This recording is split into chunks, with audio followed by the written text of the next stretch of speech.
Mon podcast IMO.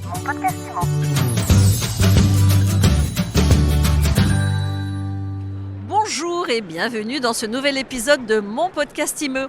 On est en live du Salon Rent, le rendez-vous de la PropTech, et j'ai le plaisir de recevoir Franck Le Tendre. Bonjour. Bonjour Ariane. Franck, vous êtes vice-président des opérations chez Aviv France. Alors, avant d'entamer la discussion, vous nous dites, c'est quoi Aviv ? Alors, Aviv, c'est une société qui a été créée pour regrouper tous les actifs de plateformes immobilières d'Axel Springer, qui est un grand groupe de médias allemands, et qui en France notamment regroupe les marques du groupe Se Loger, donc Se Loger, Logikimo, Belle Demeure, Luxe Résidence, Se Loger Neuf, Se Loger Construire, et cette volonté de décliner toutes nos marques pour adresser différents segments clients. Et plus récemment, Meilleurs Agents, qui est rentré dans le groupe en 2019. Qui fait donc de l'estimation. Qui est sur la partie estimation. Voilà, c'est un groupe qui comprend un peu plus de 1000 personnes en France aujourd'hui, un peu plus de 2000 personnes au total en Europe.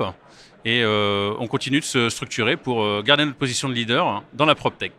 Alors, comment est-ce que vous accompagnez les professionnels de l'immobilier ?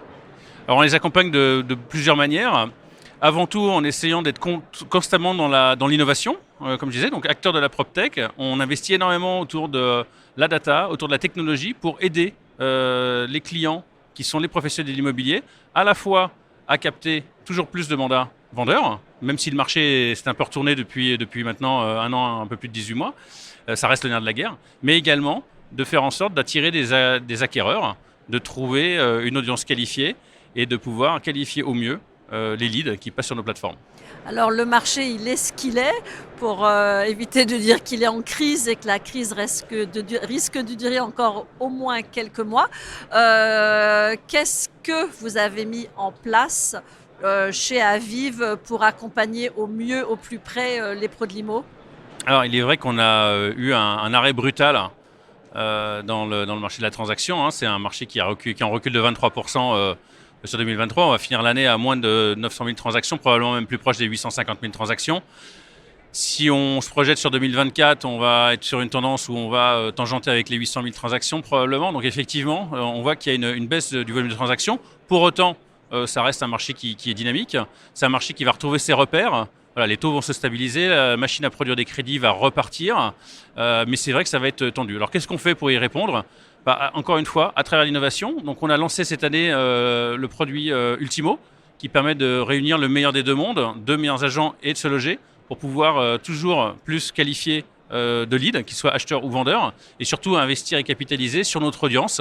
C'est plus de 40 millions de visites par mois sur nos sites, et c'est une mise en relation avec un professionnel toutes les 2 secondes. Et donc, c'est cette machine-là qu'on veut continuer d'alimenter. Et voilà. Et donc on a plusieurs dispositifs. J'ai parlé d'Ultimo. On l'a fait également sur le neuf avec NeoExtend qui est sorti pour aider les promoteurs immobiliers dans la mise en avant de leur programme.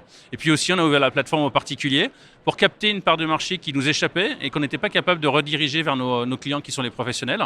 Voilà, donc quelques exemples d'innovation qui permettent d'accompagner nos clients dans ces moments un peu plus difficiles. Alors vous venez de parler du neuf et vous venez justement d'animer ici au Rent un atelier sur le neuf. Qu'est-ce que vous leur avez dit au public de professionnels qui étaient là ? Absolument. Alors j'ai eu la chance de co-animer cet atelier avec MDH, qui est un gros promoteur parisien, qui est un de nos clients de longue date, donc qui est venu donner. On a fait une rétrospective sur ce qu'on vient de passer 2022-2023. On a essayé aussi de donner des perspectives sur 2024 et donner des clés de lecture et quelques conseils pour pouvoir passer cette période un peu plus difficile. Donc effectivement, on a abordé le sujet que tous les promoteurs connaissent. Donc voilà, ils vivent sur des stocks. Ces stocks commencent à s'épuiser. Il y a un nombre de permis de construire qui sont en berne en fait. Donc on va avoir de moins en moins de capacité à produire des logements. Des prix comme l'offre est quand même très tendue. Des prix qui vont continuer à augmenter. Donc on est quand même dans une période un peu compliquée. Et pour ça, on a parlé des solutions pour pouvoir attirer une audience plus qualifiée. Donc, ce qu'il faut savoir, c'est qu'à peu près 80% des gens qui cherchent sur le neuf, ils sont prêts à revoir leurs critères de choix. Et donc, quand ils vont chercher un appartement à Levallois, en fait, on a des techniques pour peut-être leur suggérer d'autres programmes sur des communes limitrophes et de leur expliquer. Voilà, donc capter de l'audience, rediriger de l'audience, retargeter sur des sites par lesquels ils vont passer. Et donc, comme ça, les mettre dans une dynamique positive pour pouvoir avoir plus de leads pour nos clients. Donc tout ça malgré le contexte. Et pour finir, comment vous voyez 2024 et peut-être 2025 ? Alors 2024 pour nous, c'est une année qui va être l'année dans laquelle on va retrouver les repères. en 2023, au-delà de l'arrêt brutal que la profession a connu, je pense que ça a surtout été l'année où tout le monde a perdu ses repères. Les professionnels, les particuliers, les acheteurs, les vendeurs qui étaient, qui étaient restés sur des prix post-Covid, des acheteurs qui se sont retrouvés sans capacité de financement pour leurs projets, des professionnels qui n'ont pas compris ce qui se passait, globalement, en tout cas qui n'avaient pas anticipé cet arrêt brutal dans les transactions. Et donc pour 2024, on est relativement confiant dans la mesure où voilà, il va y avoir peut-être un rééquilibrage entre les acheteurs et les vendeurs. Les gens vont se rendre compte que finalement, ce n'est pas si dramatique que ça d'emprunter à 4%.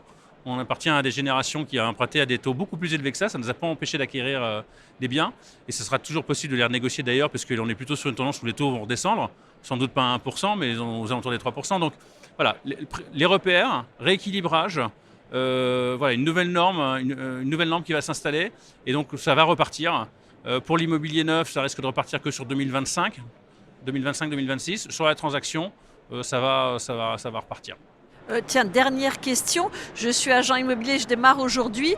Si vous aviez 3 conseils pour choisir les 3 questions à se poser avant de choisir son portail. D'abord, il n'y a pas trop de questions à se poser parce qu'il faut venir sur le nôtre. En fait, l'intérêt, c'est qu'on apporte une solution à l'ensemble des enjeux auxquels il va être confronté. Et aussi, donc qu'il soit dans la transaction, qui capte des mandats, peut-être sur un petit peu de tertiaire, qui veuille se lancer sur du neuf, quelles que soient les activités qui cherchent s'il rentre un mandat, qui a un mandat plutôt dans la catégorie luxe, il aura une réponse à tous ses besoins sur nos sites. Donc on pourra lui trouver une solution à l'ensemble de ses besoins. Il aura aussi besoin de capter des mandats.